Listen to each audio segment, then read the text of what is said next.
the Igorot people. So I've traveled the world, visited different countries, but one culture was amazing. It was in the Philippines.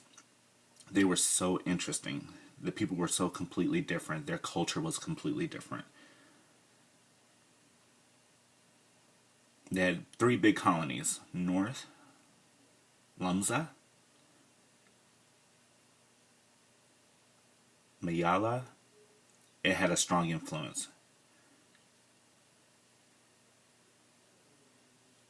It had some northern influence.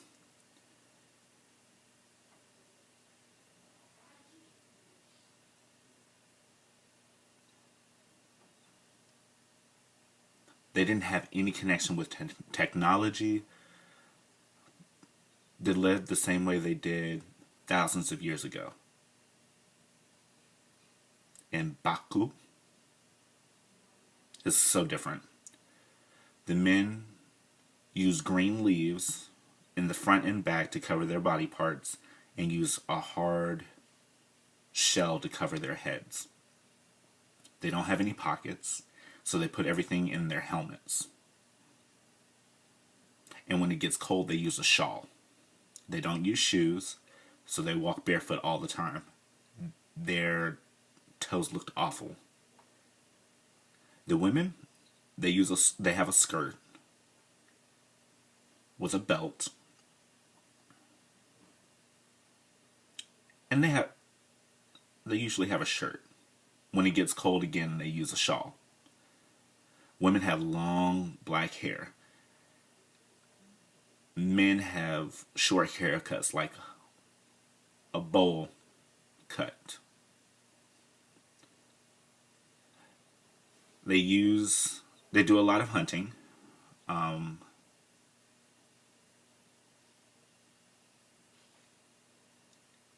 Their houses are all set on top of stands. And they need ladders to actually enter their house. The reason they have that is to prevent rats, just different things to prevent from entering the house. The houses are small, but the families are small as well. The women stay home and they take care of the children and they cook. That's their responsibility. The men, they go out and they hunt. Sometimes they'll farm rice, and rice is very important in that culture. Filipino. Morning, noon, and night, they culture the rice. They cultivate the rice.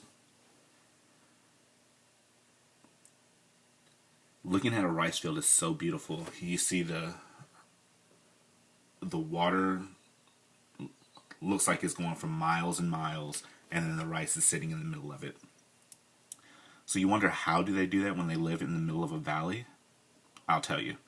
Years and years ago, in the side of the mountain, they would start etching plateaus into the mountain.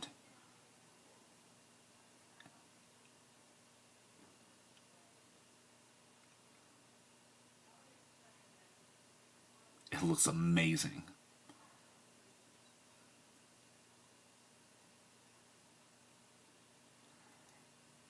And there's this trail that's about 2,000 miles in it, in between the plateaus. And as time goes by, they make them bigger and bigger.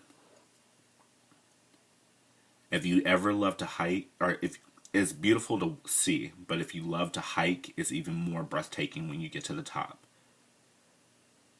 You can look down and you can see when they're cultivating the rice.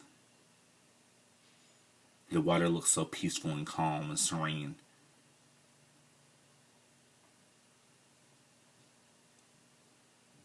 I could explain it to you, to give you a picture of it, and you could look at a picture of it, but you must go and see it yourself to understand how beautiful it is